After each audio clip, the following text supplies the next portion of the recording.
Good afternoon વિદ્યાર્થી મિત્રો, welcome to LPS group of education. હું તમારા ધોરણ 6 ના વિષય ગણિતની શિક્ષક. વિદ્યાર્થી મિત્રો, આજે આપણે જોવા જઈ રહ્યા છે સ્વાધ્યાય 3.3 પછી તમારો ટોપિક છે. જુઓ તો તમારા પાઠ્યપુસ્તકમાં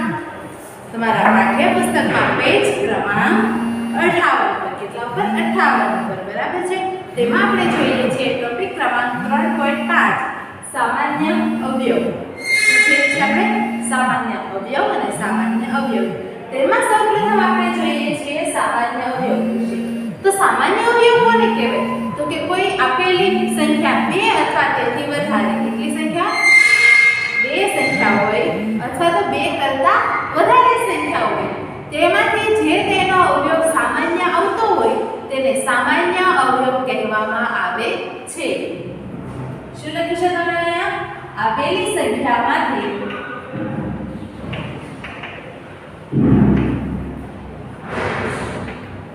મળતા સામાન્ય અવયવને સરખા અથવા તો સામાન્ય, શું છે? સરખા અવયવને સામાન્ય અવયવ કહેવામાં આવે છે.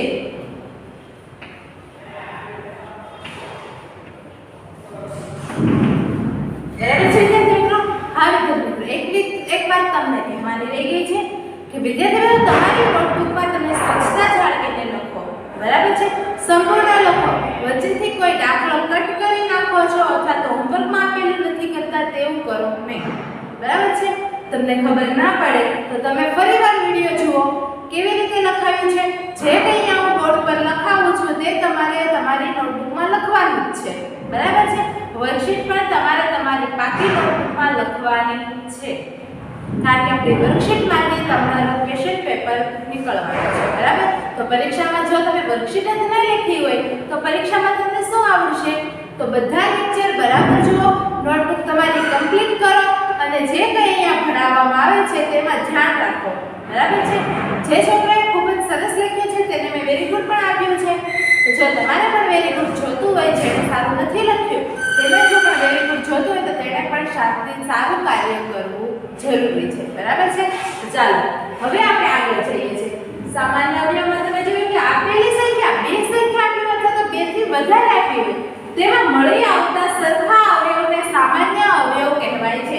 જોઈએ આપણે 4 ના અવયવ કેટલા છે અને 6 ના અવયવ કેટલા? 4 ના કયા છે? 1 છે, 2 છે અને 4 છે.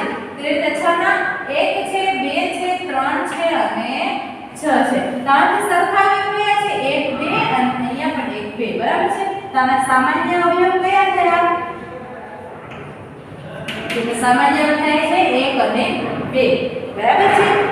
હવે આમાં તમારે જોવાનું છે ગુરુત્તમ સામાન્ય અવયવ. ગુરુત્તમ સામાન્ય અવયવને આપણે શોર્ટકટમાં લખીએ છીએ ગુસા. શું કહીએ છીએ? ગુસા. બરાબર છે? ગુરુત્તમ સામાન્ય અવયવ એટલે કે ગુસા. તો ગુસા કોને કહે? તો કે આપેલી સંખ્યાઓમાંથી મળી આવતા સરખા અવયવોમાંથી જે અવયવ સૌથી મોટો હોય તેને ગુરુત્તમ સામાન્ય અવયવ કહે છે. શું લખશો તમે? આપેલી સંખ્યાઓમાંથી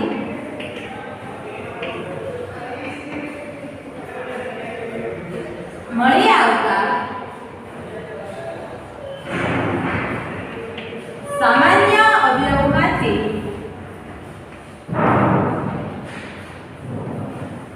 અથવા સામાન્ય અવયવમાંના સૌથી મોટા અવયવને કેવો અવયવ?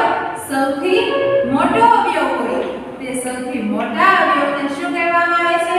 ગુરુત્તમ સામાન્ય અવયવ કહે છે. બરાબર છે? જેને આપણે શોર્ટમાં શું કહીએ છીએ? ગુસા કહે છે. બરાબર? જોઈએ અહીંયા 4 અને 6 નું ઉદાહરણ લઈએ. 4 અને 6 ના સામાન્ય અવયવ કયા છે? 1 અને 2 છે. તેમાંથી મોટો કયો છે? માત્ર 2. તો આ તેને શું થયો? 4 અને 6 નો ગુસા થયો. શું થયો? ગુસા. એટલે કે ગુરુત્તમ સામાન્ય અવયવ. તેવી જ રીતે હવે આપણે જોઈએ છીએ કે સહઅવિભાજ્ય સંખ્યા. સહઅવિભાજ્ય સંખ્યા કોને કહેવાય? તો કે વિદ્યાર્થી મિત્રો, ચાલો કે હું કોઈ 3 લઉં છું અને 5 લઉં છું. તો આ સંખ્યાઓના અવયવ લખવા તો અવયવ શું થશે? 1 અને 3. આના અવયવ થશે 1 અને 5. આમાંથી સામાન્ય અવયવ કયા થયા? માત્ર 1. શું થયું? માત્ર 1. તો એવી સંખ્યા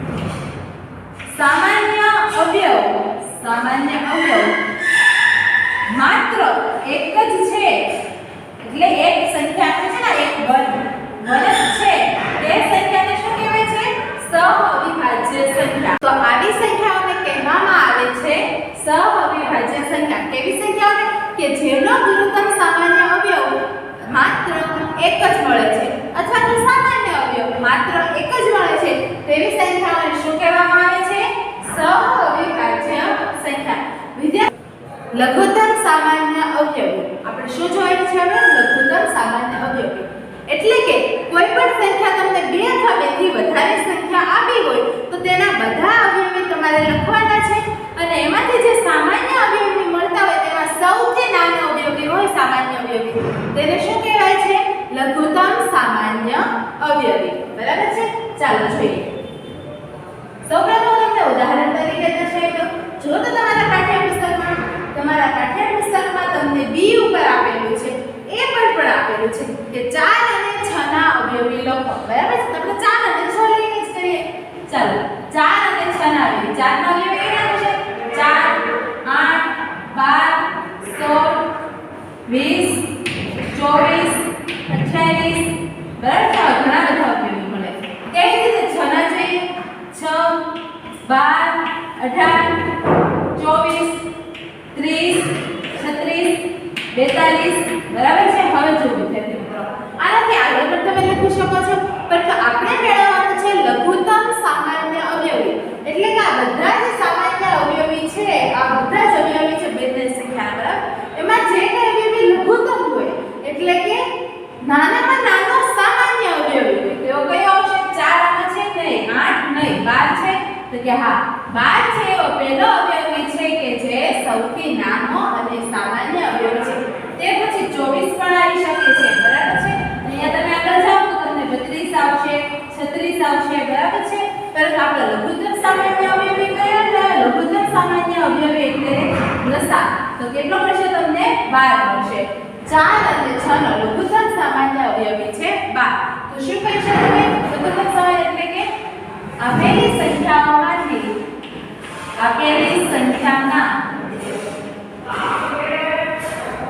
બધા જ અવયવ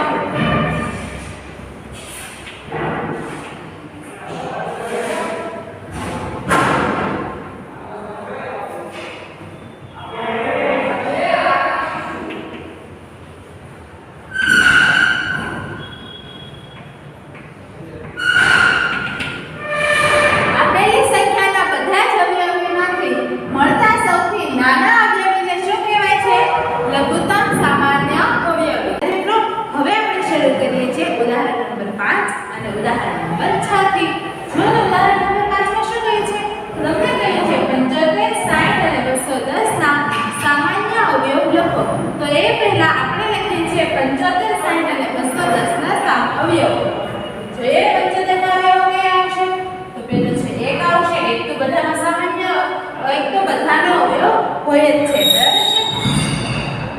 તે ઉપરાંત આપણે જોઈએ છે 75 ના બીજા કયા કયા અવયવો છે? તો બે છે જે 75 નો અવયવ થાય નહીં, પરંતુ 3 છે તે 75 નો અવયવ છે. તે ઉપરાંત 5 છે તે પણ 75 નો અવયવ છે. કારણ કે 75 છે એને આપણે 15 વડે ભાગી શકીએ. બરાબર? તો 3 અને 5 જેવા સામાન્ય અવયવ થાય. તે ઉપરાંત જોઈએ આપણે જો 15 તેરી 45 15 ચોક 60 15 50 75 થાય. બરાબર છે? 75 ના આપણે શું 3 વડે 3 છે આપણી પાસે 75 નો સામાન્ય અવયવ છે. જોઈએ તો કે હા કેવી રીતે છે? તો 3 દુને 6 1 15 એટલે શું આવશે? 25 તેરી 75 એટલે 3 પણ છે. તેવી રીતે 5 કે 15 તેરી 75 એટલે શું આપણે 5 વડે ભાગીએ તો કે 15 50 75 થાય. બરાબર છે? એટલા માટે તેને આપણે 5 છે તે પણ તેનો અવયવ છે. હવે આપણે જોઈએ શું 6 છે? તો કે ના 7 પણ નથી, 8 પણ નથી, 9 પણ નથી. હવે એના પછી આવે છે 15 અને ત્યારબાદ આવે છે 25 અને તે ઉપરાંત છે 75. તો આ થયા 75 ના સામાન્ય અવયવો. તે ઉપરાંત આપણે હવે જોઈએ છીએ 60 ના અવયવો. કયા કયા છે? કે 1 છે, 2 છે, 3 છે, 15 ચોક 60 થાય એટલે 4 પણ છે, 5 પણ છે, 6 પણ છે, 7 નથી, 8 પણ નથી, 9 પણ નથી, 10 છે કારણ કે 10 ચોક 60 થાય, 11 નથી, 12 છે કારણ કે 12 50 60 થાય. પછી છે 12 પછી 15 15 ચોક 60 થાય. પછી છે 20 20 તેરી 60 થાય અને પછી આવે છે 30 અને પછી આવે છે 60. આ 60 ના સામાન્ય અવયવ છે. તેવી જ રીતે 210 વિશે આપણે જોવાનું છે. શેના વિશે આપણે જોવાના છે? 210 વિશે. તો જોઈએ આપણે કે 210 છે તે કોનો સામાન્ય અવયવ છે? સૌપ્રથમ તો 1 પાછળ 0 છે એટલે 2 વડે ભાગી શકાય તો 2 નો પણ સામાન્ય અવયવ છે.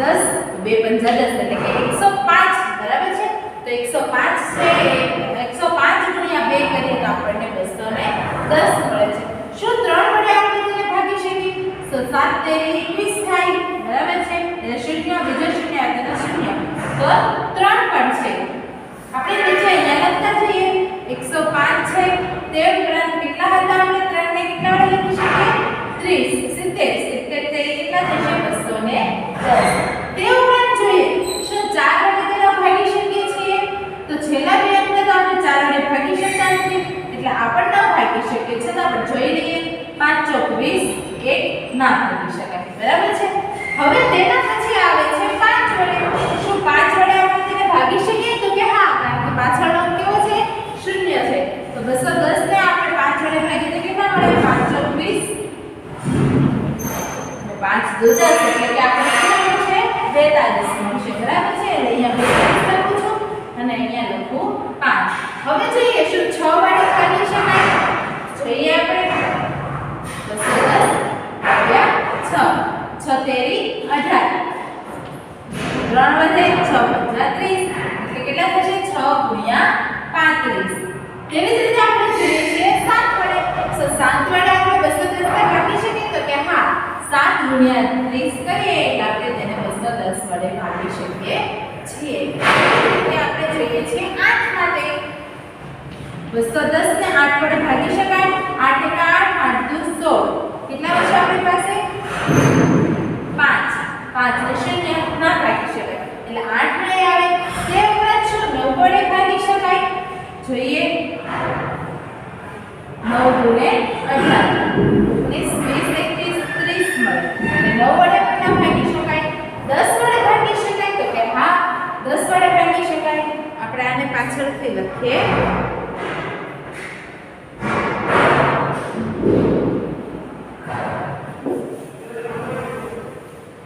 10 વડે ભાગી શકાય બરાબર છે 10 ગુણ્યા આપણે 21 કરીએ એટલે આપણે લખી નાખીએ 105 42 શું હતું બીજું 70 35 અને 30 બરાબર છે હવે જો આપણે તેને 10 વડે ભાગીએ તો આપણને શું મળે છે અહીંયા 21 મળે છે બરાબર આગળ જોઈએ આપણે શું આપણે તેને 11 વડે ભાગી શકીએ તો ના ભાગી શકીએ 12 વડે જોઈએ આપણે કે 12 એકા 12 થાય કેટલા હતા આપણી પાસે 1 0 11 આપણી પાસે એટલે 9 12 વડે પણ તેને ભાગી શકાય નહીં 13 વડે પણ ન ભાગી શકાય પછી આપણે તેને ભાગી શકીએ 14 વડે જોઈએ કેવી રીતે 14 વડે તો 210 ભાગ્યા 14 14 એકા 14 7 વડે 14 છે 14 14 છે 70 બરાબર છે તો આપણે તેને ભાગી શકીએ 15 તો 14 અને પછી 15 જો ત્યાર પછી આવે છે 21 ત્યાર પછી આવે છે 30 35 70 42 105 અને 210 તો આ બધા થયા 210 ના અવયવ તેમાંથી તમારે જોવાનું છે સામાન્ય અવયવ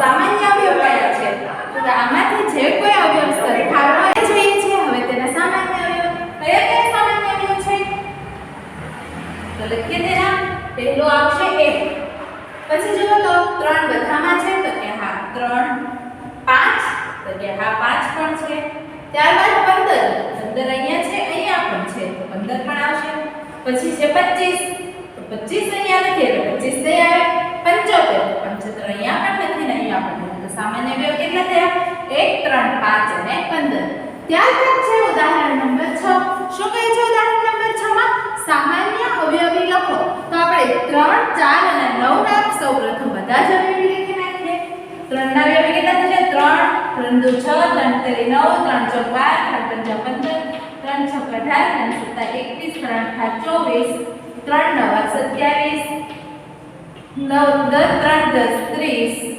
11 તેરી 33 12 તેરી 36 બરાબર છે આવા ઘણા બધા તેના અવયવી આવ્યા કરે ત્યારબાદ આપણે લખીએ છીએ 4 માટે તો 4 એકા 4 4 દુ 8 4 તેરી 12 ચોક ચોકે 100 4 પંજા 20 4 ચોક 4 પંજા 20, 6 ચોક 24, 7 ચોક 28, 8 ચોક 32, 36, 40, બરાબર છે. આવા પણ અલગ અલગ અવયવી આવ્યા કરે. તે ઉપરાંત 9 માટે જોઈએ. 9 એકા 9, 9 દુ 18, 9 તેરી 27, 9 ચોક 36, 9 પંજા 45, 6 નવા 54, 7 નવા 63, 8 નવા 72, બરાબર છે. આ બધામાંથી તમારે લખવાનું છે સામાન્ય અવયવી, બરાબર છે. તો કયા કયા છે સામાન્ય અવયવી? જો વિદ્યાર્થીઓ આવા તો અનંત સુધી સામાન્ય અવયવી મળે, બરાબર છે. પણ જો જેટલા પોસિબલ આપણી પાસે આગળના છે તેટલા આપણે લખીએ. પહેલા 3 બધામાં આવે છે તો કે નહીં, 6 પણ નહીં, 9 તો કે નથી આવતો, 12 અહીંયા આવે છે, અહીંયા આવે છે પણ અહીંયા આવતો નથી. તો 15 અહીંયા પણ નથી, અહીંયા પણ નથી. 18 અહીંયા છે તો અહીંયા નથી, અહીંયા છે. 21 અહીંયા પણ અહીંયા છે તો અહીંયા નથી, અહીંયા નથી. 24 અહીંયા છે, અહીંયા છે પણ તો અહીંયા નથી. 27 તો કે અહીંયા નથી. 30 તો કે અહીંયા નથી. 33 તો કે અહીંયા નથી. 36 અહીંયા છે, અહીંયા છે, અહીંયા પણ છે. તો 36 છે તે સામાન્ય અવયવ છે. તે ઉપરાંત આપણે અલગ અલગ અવયવ આગળ લખી શકીએ છીએ, બરાબર છે. તો વિદ્યાર્થી મિત્રો તમે આગળનો પણ નોટ ડાઉન કરી લેજો અને આ પણ તમે ત્યારે તમારી બાકી બુકમાં લખી લો. વિદ્યાર્થી મિત્રો હવે આપણે મળીએ છીએ આવતીકાલે. આવતીકાલે આપણે જોઈએ છીએ સ્વાધ્યાય ક્રમાંક 3.4. તો આપણે આવતીકાલે આપણે જોઈએ છીએ હવે સ્વાધ્યાય ક્રમાંક 3.4. હવે આપણે આવતીકાલે મળીએ. નમસ્તે.